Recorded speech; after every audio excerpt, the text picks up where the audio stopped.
Hey guys, welcome back to the channel. This is Warren from the Paladin Journal, and we are back today to doing toy unboxings for some more G.I. Joe action figures. As you can see, I've changed the background a little bit once again. For these ones, I have quite a lot of stock of G.I. Joe action figures to unbox, and these are some of the ones that I'm looking to open up in the coming months, including some specific G.I. Joe Lego figures, as you can see here. But anyways, we are here to do a toy unboxing, and the one that I want to do is something that I find really neat. It's one of my most recent pickups from I think March or April, and I really enjoy this one. You know, I think it looks really cool. It has a really good backstory on its own. And so anyways, without further ado, here is the Crimson Guard G.I. Joe action figure retro card back. As you can see, it looks really cool with the artwork, and there are a lot of accessories on this figure. And what's really special about this one is that it is one of the female versions of the figure. The standard ones are the male versions, but this one is a female version. And as we can see on the file card, it has a couple more characters there that are part of the wave with this figure. It's batches of 3 or whatever that Hasbro does for these. So anyways, Crimson Guard classified. So let's see what the file card says. Role: Cobra Elite Trooper. Primary specialty: undercover espionage. Secondary specialty: demolition, birthplace, various countries. So that's the thing with most Cobra troopers, whether they're officers or they're just regular plain troopers, they come from all over the world. Hence the various countries. The Crimson Guard are the elite shock troops of the Cobra legions. Too precious to be wasted on the battlefield, they are dispersed worldwide in deep cover, assuming normal appearances and lifestyles. Now there's probably some really cool lore about them from the cartoon and from the comics and whatnot, but I'm not really familiar with them that much. And I just find the figure itself to be really cool, as I've said before. And it's because I really want to get the Cobra Trooper 2-pack, which I think is one of the best ones that they have done. It comes with 2 figures, and it's like I want to build an army, right, with these figures. So the Cobra army needs the Cobra troops. It needs the various other troopers like the Crimson Guard and their officers and stuff, what have you. So this one is a really special position that way for me, as far as I'm concerned, and that's why it's one of my really favorite pickups from this year. I would love to get another one, especially if I can get the male version. That would be super sweet. But anyways, I'm gonna go ahead and open this one up, and we'll be back right after the jump. Alright guys, so we're back, and the figure has been unboxed now, as you can see here. And right off the bat, I'm gonna say that while the concept of the figure is really cool and top marks for the overall aesthetic of the figure, there are some issues I have with it that definitely make it not be one of my favorites, like there have been in the past. So first of all the accessories that the figure comes with: a set of extra hands. These are the closed fist to maybe do some punching and stuff, whatnot. There's a pistol right here.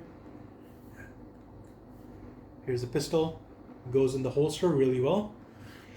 There's a sword with the scabbard, really nice looking. And what I really like about the sword and its design is that it has the carved basket hilt, and that makes it look really special.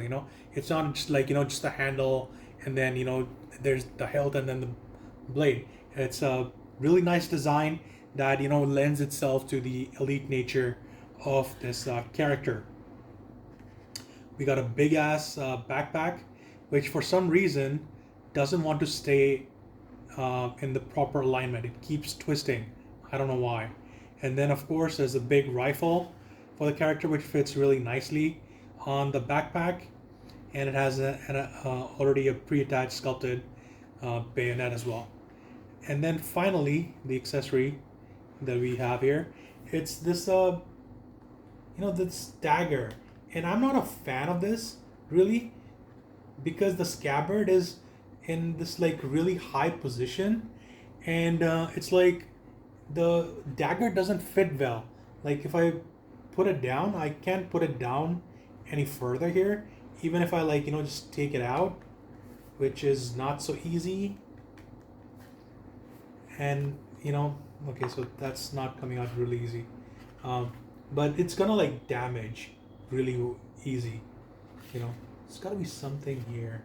Yeah, this is sitting way too high, I think, and the even if they wanted to put it that high, the scabbard should have been like lower, like on the top of the thighs here, someplace, which is like easier to reach, or something like that.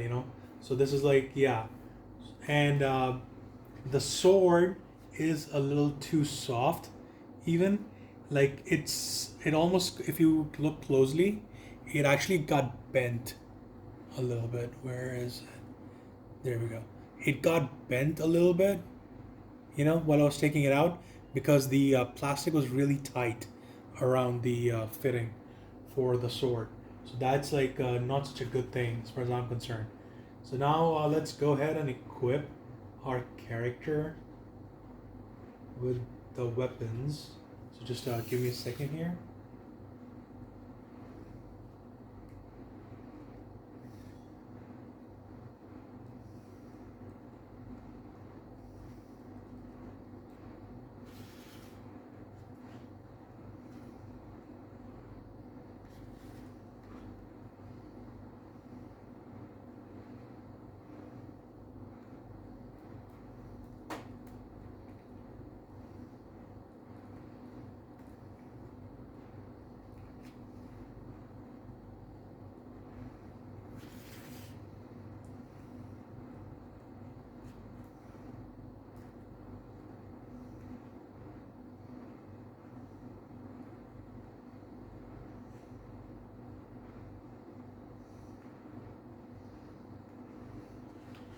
So yeah,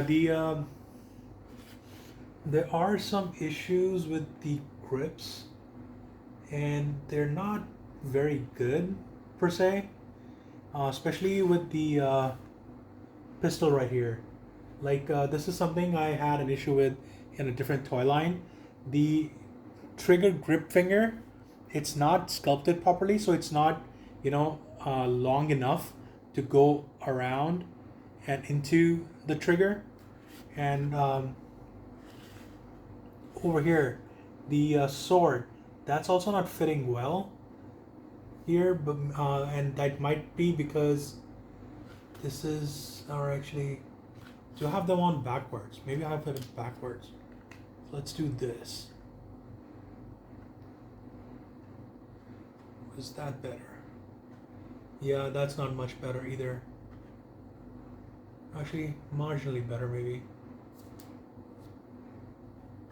Let's just put it in the back. So that's the figure. Now if I want to change the pistol out for the big rifle, it would be the same issue, I would assume. So let's go ahead and do that. So the pistol goes back in the holster. Let's take this out.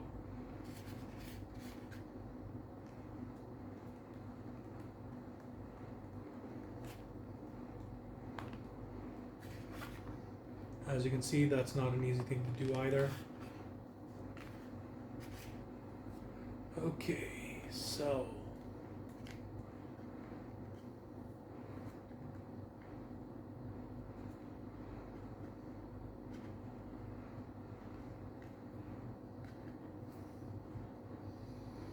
yep, there's an issue with the grips. They're not as good as they could be. There we go. Okay, so that's a bit of a sassy pose right there for the figure. Yeah, I'm not actually like, as much as like I said, as much as I love the concept of the figure, the there's just some things that are just like bugging me about it, you know, and the articulation on the figure, it's a little bit weird. Like the arms are very stiff. Like there's a pop there that you can recognize very well, you know, if you have the figure in hand in front of you, and the legs. Let's see, oof, that is so tight for the legs as well. Damn. Yeah, the articulation is really tough on the figure, so maybe not as much of a play item as it's gonna be a display piece. But yeah, I guess that is it, pretty much. The color looks really nice. Lots of nice detailing in the front there, and the backpack could have done with a few additional touches, you know. And like all these clasps that are there, they could have been a different color. Uh, I mean, they could have easily done all of that, you know. Either make it brown or make it black as well to match the rest of the fittings, like the boots and the belt and the holster and everything, or even make them silver. You know, it's all in the color palette for the action figure already. So that's this one, guys. Um, Overall, I would probably give this one like a 6.5 out of 10. Uh, you know, it's the design of the figure is carrying a lot of it, and the overall execution of the play aspects not so much. But yep, that's it. The Cobra Crimson Guard female version.